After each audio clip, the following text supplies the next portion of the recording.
vavaka isikely.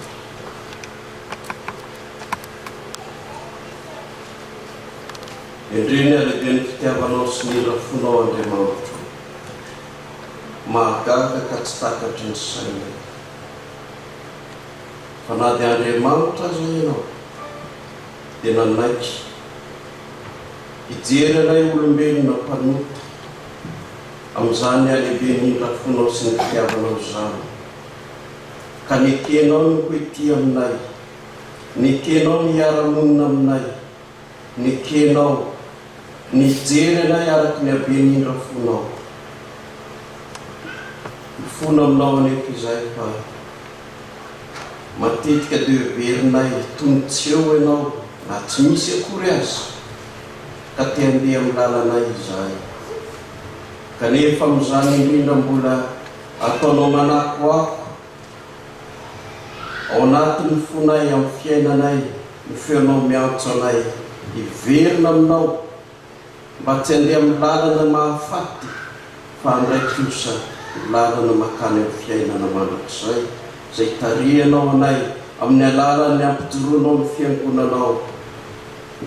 Ho maritra ny fa eo fovoanay tokoa ianao miaraka aminay ary mitahiry anay ao ambanin'ny fahasoavanao. Misaotra no izany fitiavana lehibe izany Andriamanitra, ary mangataka indrindra engane mba horavanao tokoa ny hevitra mampisaraka anay aminao, dia ny heloka sy ny fahotanay fa mba hanana firaisana aminao izay, satria ianao no manatona anay sy mitady anay. Dia mianono ny vavakay fa amin'ny anaran'i Jesosy Kristy tomponay nanaovanay izany vavaka izany. Amen. Ny tenin'Andriamanitra anjarantsika dia izay nofidin'ny komitra teo ho fanevan'izao fanokanana ny fiangonana eto Montréal izao, dia arak'izay voasoratra ao amin'ny mpanjaka voalohany fahavalo ny 7:10. Kanefa dia ovakitsika manomboka amin'ny 10:10 ka hatramin'ny 7:10 izany teny izany. Mpanjaka voalohany fahavalo ny 7:10 ka hatramin'ny 7:10. Izao no vaky ny teny amin'ny anaran'i Jesosy.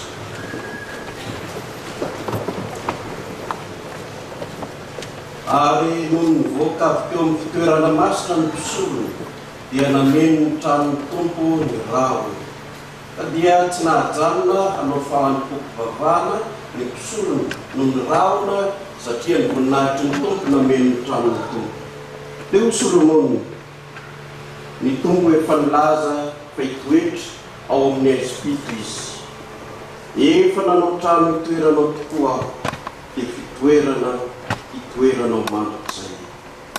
Ray masonao manamasinanay amin'ny fahamarinana ny teninao ny fahamarinana. Amen.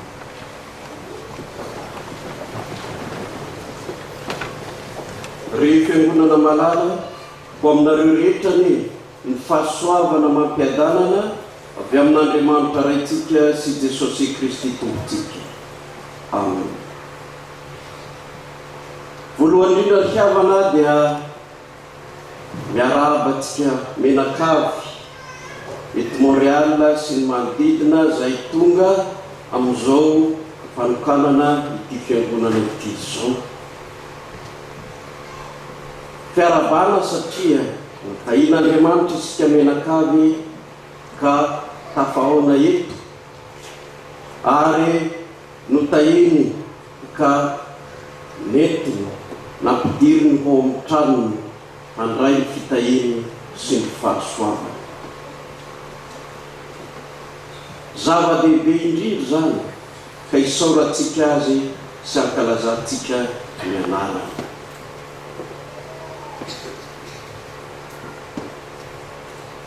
Ny teny anjarantsika dia mikasika ny nitokanana ny tempolon'ny Solomona. Ny mahagaga amin'Andriamanitra dia ny nanekeny nanaovana ny tempolo. satria raha naniry ianao izany Davida ray Solomony dia hoy Andriamanitra mbatrano manao ahoana moa zao tianao atao azy zao fa ny tany ny fitoeran-tongotro ary ny lanitra no misy sezam-piandrianana ka trano manao ahoana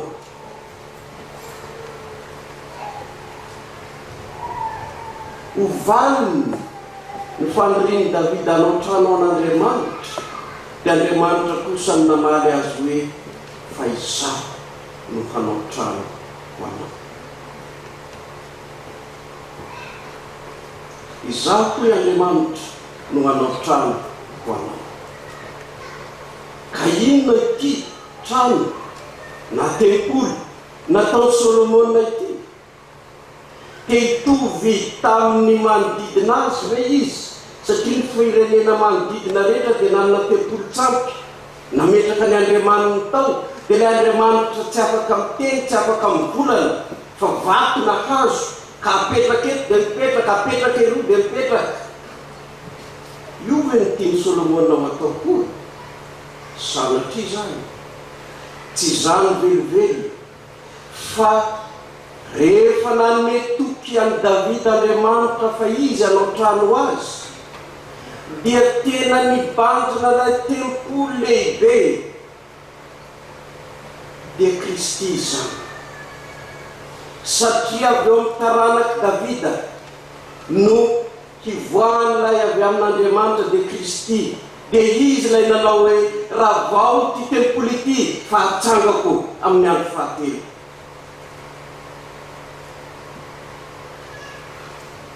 Io no trano efa nomanin'Andriamanitra raha teo, io no tempoly efa voahomana raha teo ho an'ny olon'Andriamanitra rehetra. Dia Kristy izay nomen'Andriamanitra azy. Ahoana tokoa raha izany? Inona no antony nanekena ity tempoly ity?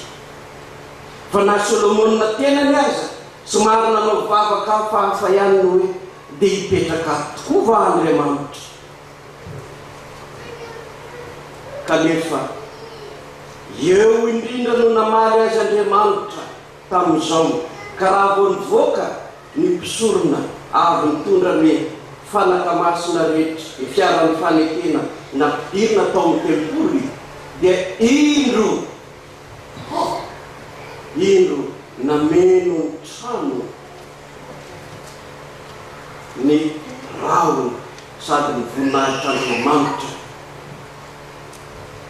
nameno ny trano. Indro Andriamanitra tamin'ny alalan'izany dia niseo tao amin'ny tempoly ka napetrany tao ny voninahitra.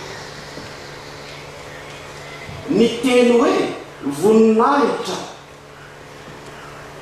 amin'ny Hebreo raha tena dika tsotra dia poa dika.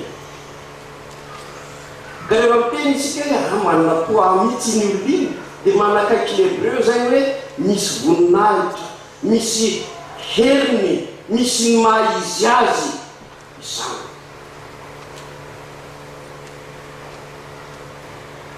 Ao ny voninahitran'Andriamanitra, ny heriny, ny lanjany dia napetrany, hitany tao amin'ny tempoly mba hatsapany tao fa Andriamanitra, ny Andriamanitra ny Israely dia tsy Andriamanitra miolon'olona na Andriamanitra any ivelany, fa Andriamanitra eo afovoan'ny olona. Io no nahamasina, io no nahatempoly mampiavaka ny tempoly tamin'ny trano hafa rehetra.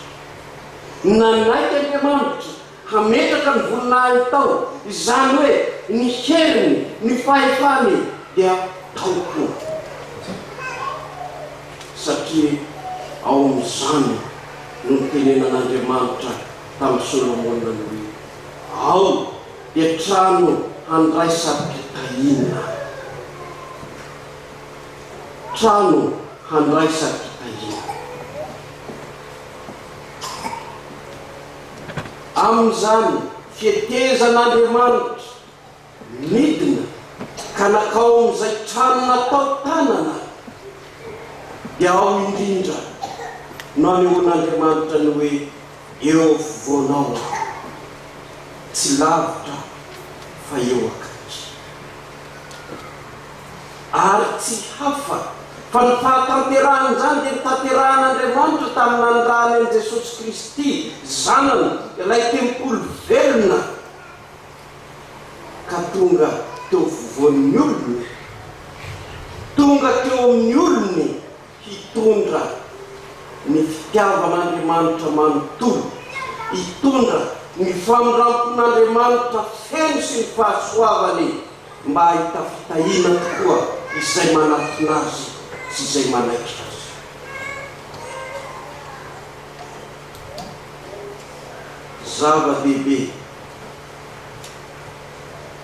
Zava-dehibe teo amin'ny zanak'Israely ny fisiany tempolo teo afovoany, satria amin'izany indrindra no ananany toky fa momba azy Andriamanitra. Tamin'izany no ananany toky fa teo akaiky ny Andriamanitra ka tsy manatavatra izy. Io no nahalalany Solomon fa na dia trano natao tanana aza dia trano feno fitahina sy fahasoavana.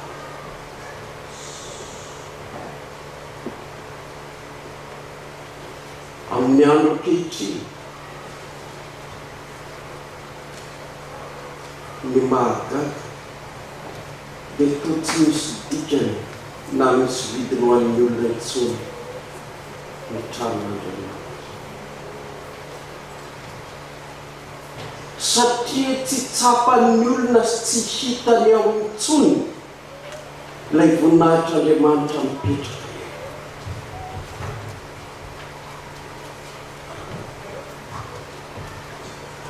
Any ka toa lasa trano hafahafa ny ataon'ny fiangonana amin'izao andro izao. Inona sisanao lalàna amin'ny fiangonana? Ny musée sisanao lalàna azy. Inona sisanao lalàna amin'ny fiangonana? Atao amin'izay atao azy amidy, lasa restaurant ny sasany, lasa bara ny tany hafa. Eny rehefa tsy ilanao ny voninahitr'Andriamanitra mahay miala koa izy dia mipetraka ho trano ohatry ny trano rehetra io. Kanefa izao tsy vita amin'izay itsy, fa io no vavolombelona hiapanga sy hiapangatsika amin'ny andro ray. Hitenenan'Andriamanitra efa tonga teo aminao aho, efa nanaiky nihetry aho mba hisandratanao saingy nitsahinao ny voninahitra.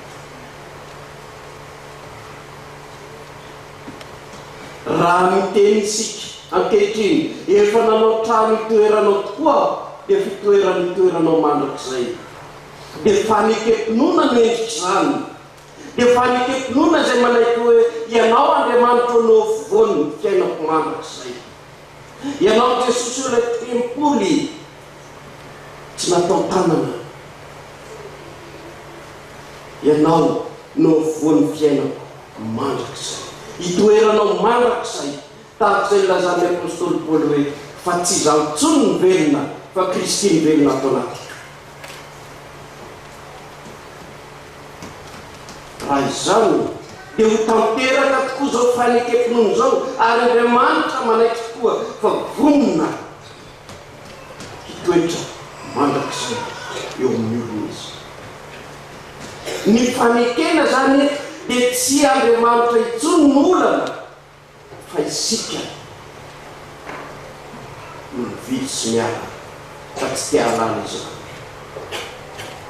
Marina fa trano kely natao tanan'olona ny fiangonana, kanefa ao no ametrahan'Andriamanitra ilazany Loterana hoe ao amin'izany fiangonana izany no amelany azy sy mino rehetra ny eloka rehetra isanandro.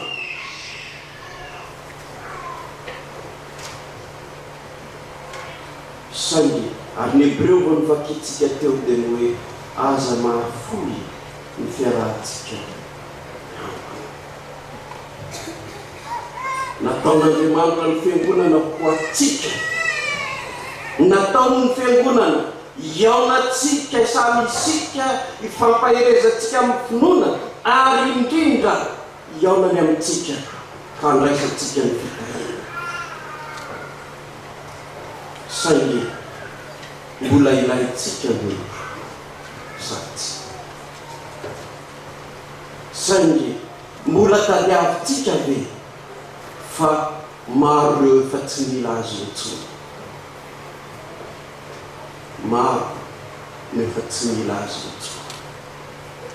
Fa ianao kosa ry malagasy luteranina,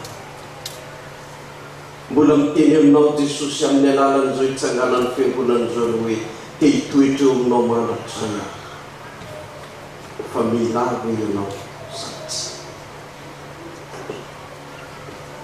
Io no fanontaniana mipetraka amintsika menakavy amin'izao andro anokanana ity fiangonana ity zao. Jesosy manontany, inona mbola ilanao ve aho sa tsy ilanao? Fa raha ilanao aho dia eto tokoa ny voninahiko, eto tokoa vonina hiaraka aminao eto aho, hitoerana mandrakizay.